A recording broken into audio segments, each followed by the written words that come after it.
Most people are treating hair loss completely wrong, trying products that barely work while their hair keeps thinning. Today, I'm ranking every major hair loss treatment from worst to most effective, so you know exactly what actually works and what doesn't. Here's how the ranking works. D tier, treatments that are mostly hype or supportive only. C tier, treatments that help your hair environment but don't stop genetic loss. B tier, moderate treatments that can support growth but usually aren't enough alone. A tier, proven stimulators that make hair thicker and fuller. S tier, the real heavy hitters, treatments that target the root cause and give the strongest results. Let's start with one of the most common things people reach for first, hair growth shampoos. These include caffeine shampoos, anti-hair loss formulas, and products that claim to strengthen follicles. Now, here's the reality. Shampoos can improve scalp health and make your hair feel thicker temporarily, but they don't stay on your scalp long enough to significantly affect the biology of hair loss, especially genetic hair loss driven by hormones. Some ingredients, like caffeine or ketoconazole, may have mild supportive effects, like reducing inflammation or improving scalp conditions, but they're not powerful enough to stop the underlying process that causes follicles to shrink. So, if you're relying on shampoo alone to regrow hair or stop thinning, you're likely to be disappointed. Because of that, I'm placing hair growth shampoos in the D tier, useful for scalp care, but not a real treatment for stopping hair loss. Next, let's jump with one of the simplest things you can do for your hair, scalp massage. The idea is straightforward. Massaging your scalp can increase blood flow, improve circulation, and help keep the follicles healthy. It can also relieve tension and stress, which indirectly supports hair growth. But here's the important part. Scalp massage alone doesn't block DHT, the hormone that causes most genetic hair loss. So, while it's good for scalp health, it won't stop thinning if genetics are the main factor. Because it's supportive but doesn't address the root cause, I'm placing scalp massage in the C tier, useful for overall hair health but not a standalone treatment. Next up, low-level laser therapy, also known as laser caps or laser combs. These devices use red light to stimulate hair follicles and are often marketed as a high-tech solution for thinning hair. The idea is that specific wavelengths of light can improve cellular activity in the follicles and potentially extend the growth phase of the hair cycle. There is some clinical evidence showing modest improvements in density for certain people, especially in early thinning. But here's the key limitation. Laser therapy doesn't address the root hormonal cause of genetic hair loss.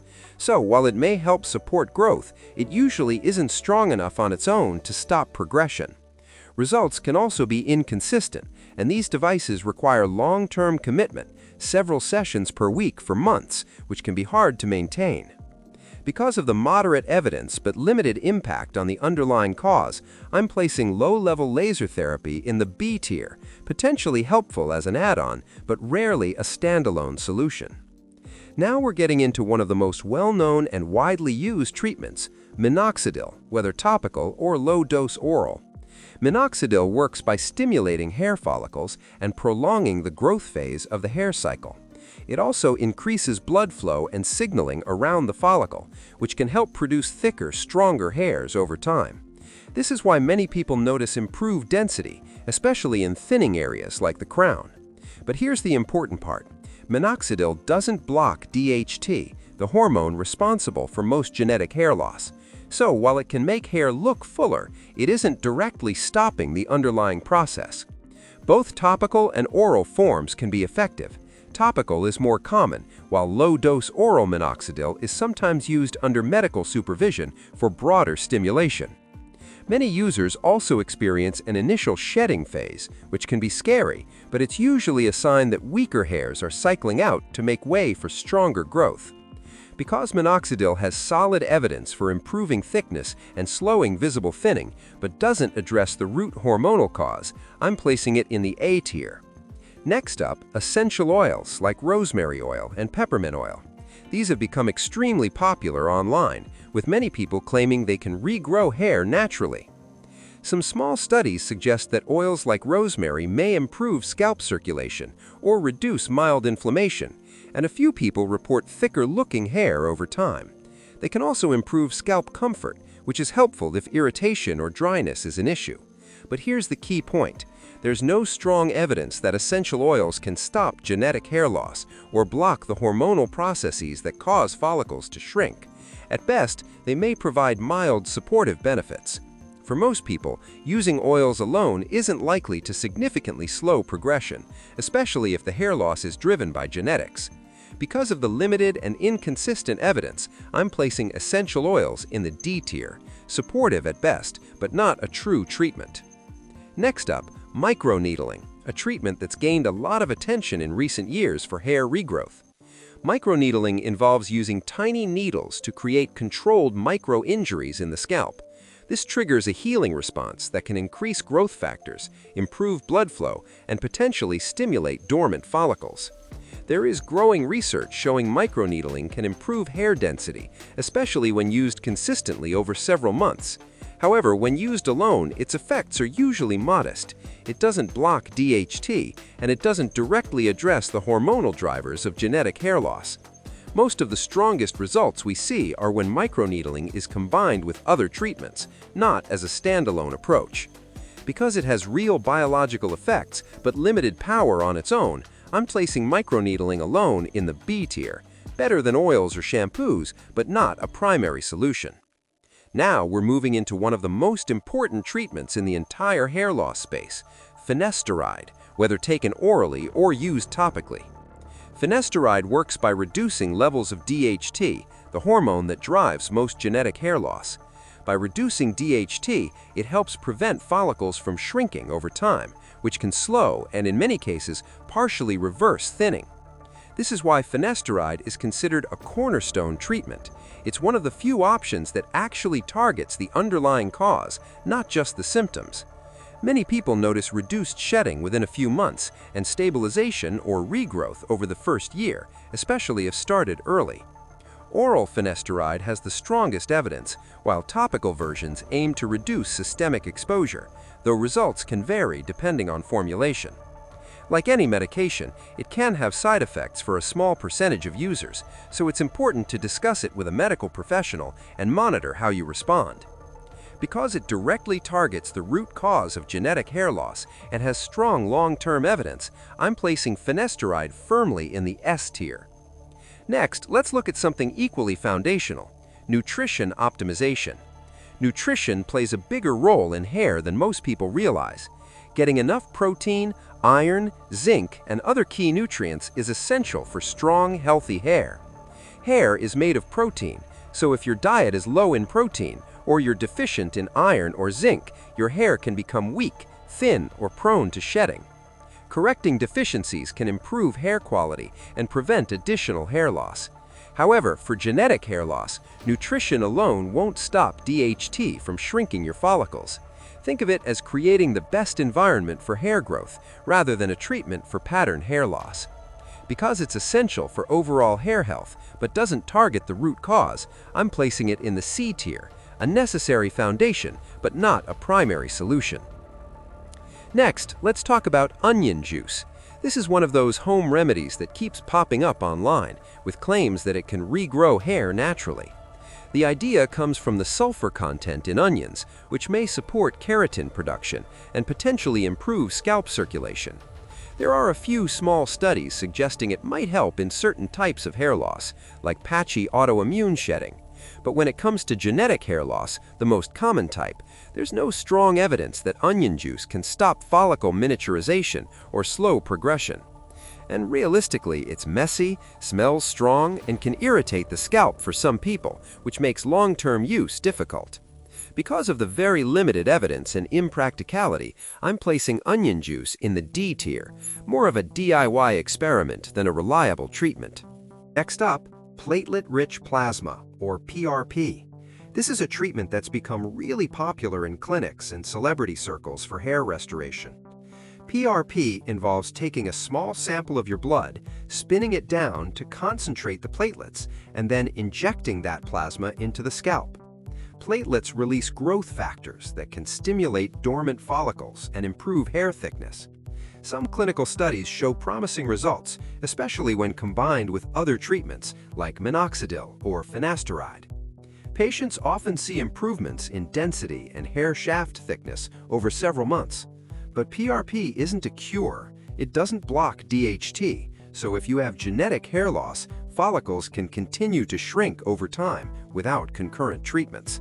It also requires multiple sessions spaced weeks apart, and results vary depending on the clinic and the individual's condition. Because PRP can provide noticeable improvements but usually works best as part of a combined approach, I'm placing it in the A tier, stronger than standalone topicals but not the ultimate solution on its own. Let's talk about dutasteride, the big brother of finasteride. Dutasteride works by blocking both type 1 and type 2 DHT enzymes, compared to finasteride, which primarily blocks type 2. This means it reduces DHT more effectively, often by over 90%, which can have a stronger impact on preventing follicle shrinkage and hair loss. Clinical studies show dutasteride can lead to more consistent regrowth and slower progression in men who haven't responded fully to finasteride. That's why some doctors consider it for patients with advanced thinning. Like any strong medication, it carries potential side effects, including sexual side effects in a small percentage of users, so it should only be used under medical supervision. Monitoring is key. Because it directly targets the root cause of genetic hair loss and is more potent than finasteride, I'm placing dutasteride at the top of the S tier, one of the most powerful medical options available today. If you're ready to take the next step, we offer custom prescription dutasteride formulas, both topical and oral, designed to block DHT, the main cause of male hair loss. These 5-in-1 formulas combine dutasteride with minoxidil, biotin, tretinoin, and fluocinolone for comprehensive hair loss treatment. So if you're serious about stopping hair loss before it progresses, click the link below to get started with your custom dutasteride plan today. Start for free, see how it works, and join thousands of men taking control of their hair. Next, peptide serums. These are topical treatments designed to stimulate hair growth by delivering small protein fragments that signal follicles to stay active. The idea is that certain peptides can boost growth factors in the scalp, potentially thickening existing hair and supporting miniaturized follicles. Some studies and early trials show modest improvements in density when used consistently. However, like many topicals, peptide serums don't block DHT, the main hormone responsible for genetic hair loss. So while they may help strengthen or support hair, they don't stop the underlying cause. Results are usually subtle and take months of consistent use, and effects vary a lot between individuals. They're often most effective when combined with proven treatments like minoxidil or finasteride. Because peptide serums offer some supportive benefits but have limited standalone impact on stopping hair loss, I'm placing them in the B tier, better than oils or shampoos, but not a primary solution. Finally, let's talk about hair transplants, specifically FUE and FUT procedures. These are surgical approaches that physically restore hair where it's been lost. During a transplant, healthy hair follicles are taken from a donor area, usually the back or sides of the scalp, and implanted into thinning or balding areas.